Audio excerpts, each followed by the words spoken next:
Abofo a aso yasne se emfa program fefefe emre wo. Eye africa.co.uk. UPFRICA. Eye online business a. Omo ba se omo ba beboa adwadifo. Ai, eni me bia woton bia o qualify.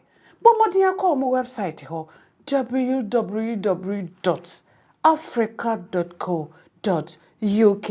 Enchechire mu bia no obenya free ho. Afi ye fi ho a ni ye ko pay angel money transfer omo so ba so omo ba beboa ye ni yetumi asen ni sika edi akoma ya dofo e wo Ghana o sen ni sika na ye free ye nyohwe enti bomodi a neko Google Play ana App Store neko download your app no na sha se sen no sika e ma renfio se wo sen ni sika no na obisa o promo code ye se ya ka se joliju fe joliju hye ho insurance so wo ho se da chimbia wo yare anase wo pese wo nkoto aduro bia insurance ni betue sika na ma me ka nipa wo fie wo gi sika no ono na beji sa insurance